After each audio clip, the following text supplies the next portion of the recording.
So you guys know Mark Laidlaw, right? He is one of the main writers and designers for Half-Life 1, Half-Life 2, and its episodic expansions. You know, no biggie. Basically, he was an integral part of the acclaim that the Half-Life series received, and a big reason for why Valve is where it is today. Much to our dismay, he officially left Valve on January 2016. He claimed that the primary reason was his age, but I get the feeling that there's more to it than that. I think he realized that Valve wasn't really going places when it comes to story-driven games like Half-Life, and decided that it was time to move on to greener pastures. I can almost guarantee that if Valve had plans to proceed with Half-Life sequels, then he would have stayed to finish what he started. Alas, we live in the timeline where no such thing happened, with Mark Laidlaw's departure from Valve marking a huge blow for Half-Life fans' hopes for a sequel. But fast forward a year and a half later to present day, and we got the next best thing. A few days ago, Mark Laidlaw published something nobody expected, a summary of what could have been Half-Life 2 Episode 3. This was done through a blog post formatted like a letter as told from the first-person perspective of Gordon Freeman. Now, interestingly, the blog post on Mark Laidlaw's website swaps genders of characters and uses fake names and labels. It is not exactly known why, but the common assumption is that it's due to legal reasons. By switching names, labels, and genders, and basically writing the story as if it were a fan fiction, Mark might be circumventing potential ramifications from publishing something like this. But it's all very obvious, so Half-Life veterans had no trouble rewriting the story with all of the appropriate names, labels, and genders. I'm not going to read you the whole thing, but here's a basic abridged summary of what transpires in Half-Life 2 Episode 3, as written by Mark Laidlaw. The events of Episode 3 pick up after the death of Resistance leader Eli Vance, which has traumatized the Resistance team. However, after Eli was buried, they found the strength and courage to regroup, with Alex Vance, his daughter, leading the charge to fulfill her father's wishes.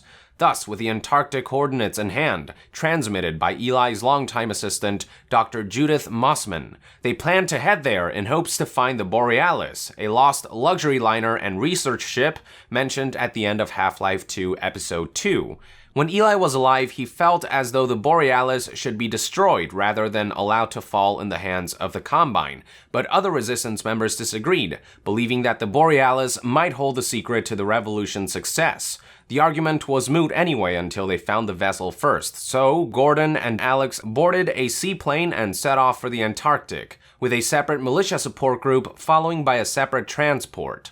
Along the way, Gordon's aircraft was somehow brought down, forcing the group to traverse through a blizzard before reaching Mossman's coordinates. Unfortunately, they found that the Combine had settled in already with fortified installations, and there was no sign of the Borealis itself to be found.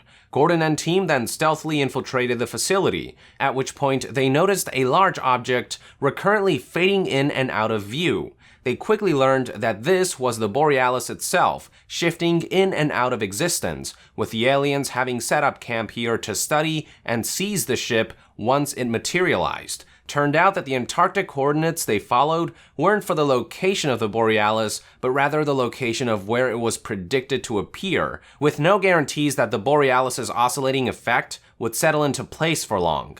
Armed with this knowledge, Gordon and company determined that they would board the liner the instant it became completely physical. But along the way, Gordon and team were briefly detained by the minions of a former nemesis and the once dead Dr. Wallace Breen. They learned that the Combine had transferred a backup of his consciousness and personality into a grub, resulting in his current grotesque existence.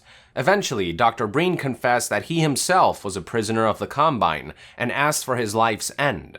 Alex believed that a quick death was more than he deserved, but Gordon, out of pity and compassion, hastened Breen's demise away from Alex's sight. Then, not far from where they had been detained, they found Judith Mossman held in a Combine interrogation cell.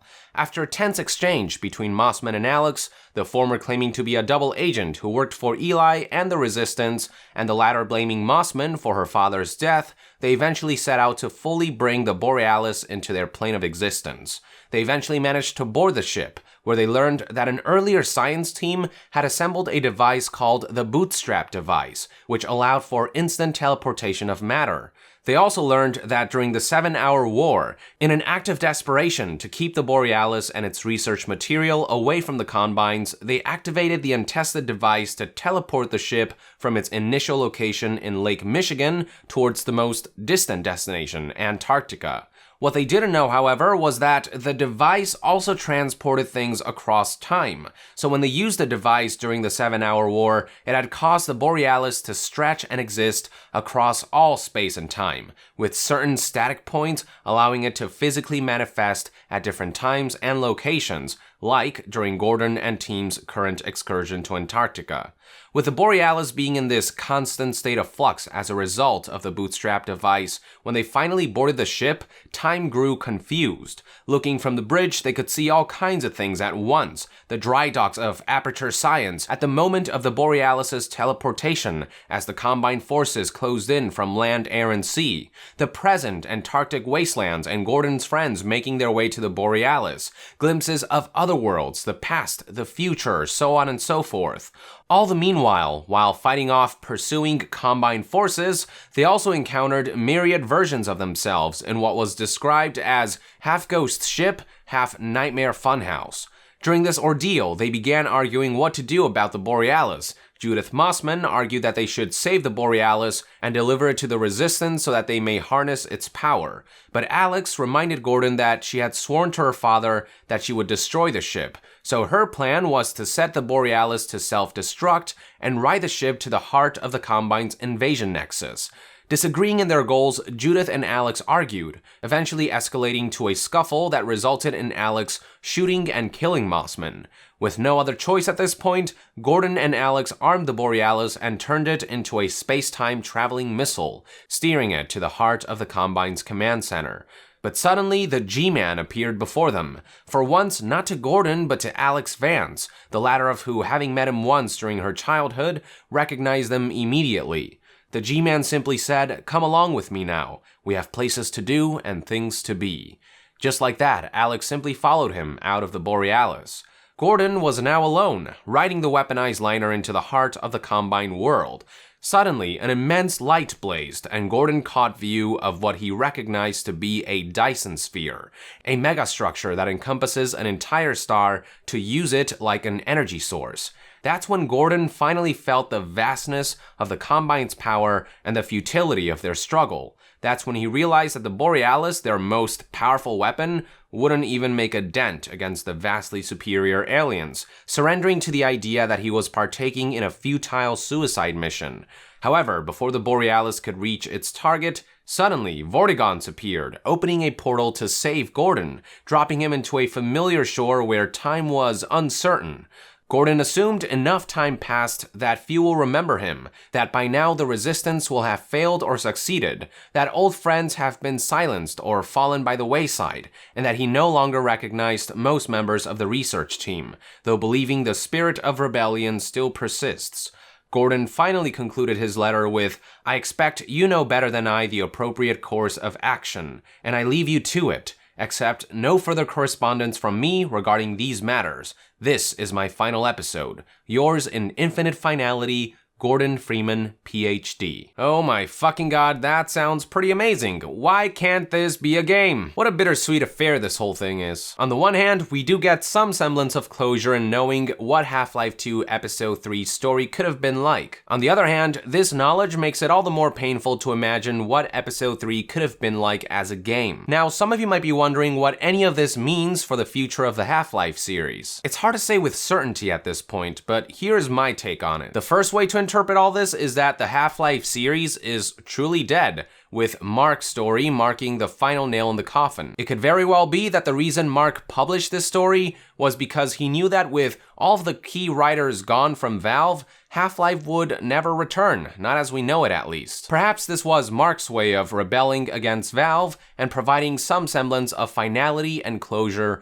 to fans of the series where Valve wouldn't. Not to mention that the fact that Mark could even publish something like this without expecting great ramifications might be representative of how little fucks Valve actually gives about Half-Life. If Valve actually had plans to make Half-Life 2 Episode episode 3 in the near future, it seems highly unlikely that Mark would ever contemplate or get away with publishing something like this. I don't think that neither Mark or Valve would just spoil the story for players if they knew that episode 3 was coming out sometime soon. So yeah, with that in mind, we may have to live with the knowledge that this could very well be the closest we will ever get to a true Half-Life sequel written by Half-Life's key storyteller. Perhaps therein lies the meaning of his story's final sentences, which read, "Expect no further correspondence from me regarding these matters. This is my final episode. Yours in infinite finality, Gordon Freeman." Perhaps this is Mark telling us that this letter is truly the last we will ever hear from Gordon Freeman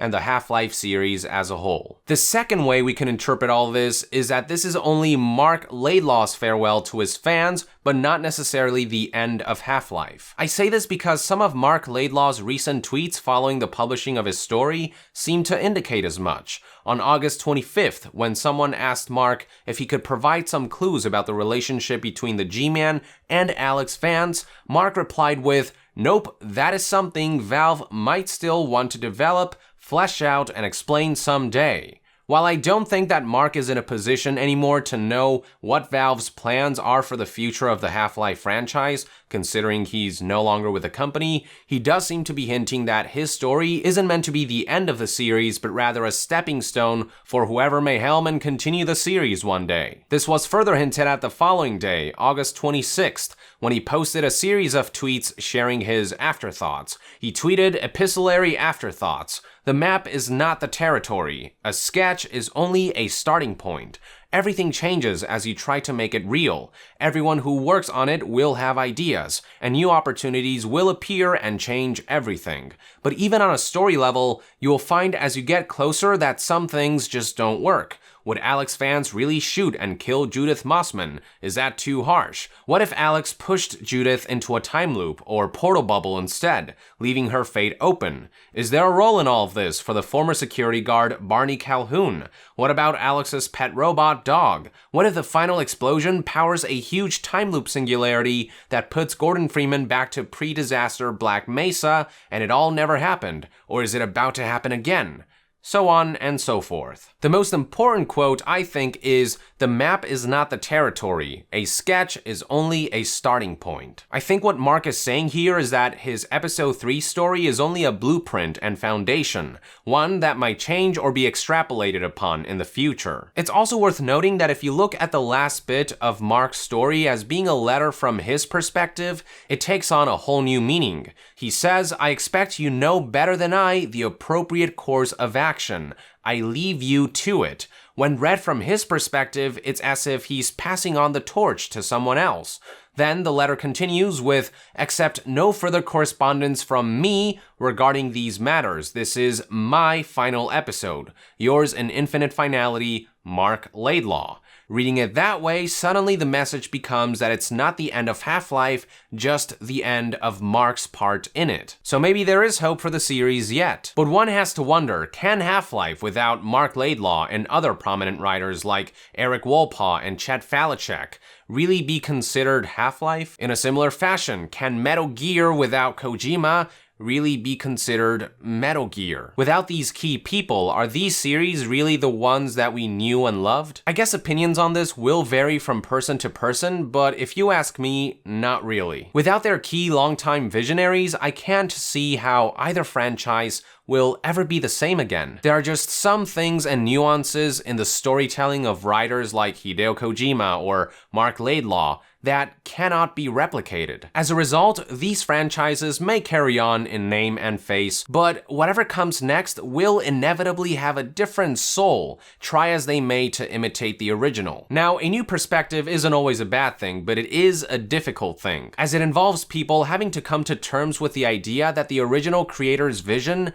will never be fully realized, and that for better or for worse, their beloved series will take on a new form moving forward. It especially sucks for Half-Life because with at least for something like Metal Gear, Kojima did manage to give the series some form of conclusion or finality. With Half-Life, on the other hand, it feels like the torch is being passed on prematurely. Half-Life just kind of stopped halfway without a satisfying conclusion. So for the key writer to quit amidst that, it's kind of a huge blow. So the fact of the matter is that even in the best case scenario, if there is indeed a Half-Life 3 in development, with the absence of Mark Laidlaw, Half-Life will be on some level dead, or at least different. And it makes this transition halfway through the story. It's not like there's a trilogy and then a new trilogy starting under a different direction. It's like the guy who was supposed to write the original trilogy, he never got to finish that. It's just a mess. It's just, Half-Life doesn't deserve this. So, in summary, there are two ways one can interpret what the release of Mark Laidlaw's Episode 3 summary means for the future of Half-Life. The first interpretation is that Half-Life is dead for good and that this is the last we'll ever hear of it. And the second interpretation is that Half-Life may be resurrected at some point, but it also may bear a different soul from the one that we knew. Me personally, I think we will one day see the resurgence of Half-Life. It's just too big a franchise and too valuable an IP to just kill outright. But how long it'll take before they finally announce it, or whether we'll even recognize it by then, that remains to be seen. But yeah, that's it for this news update and discussion video. Thank you for tuning in.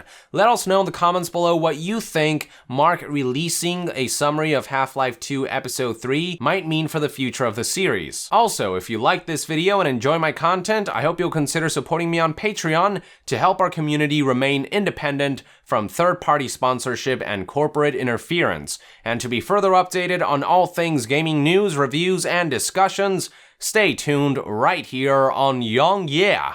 I'll see you guys next time. Young out.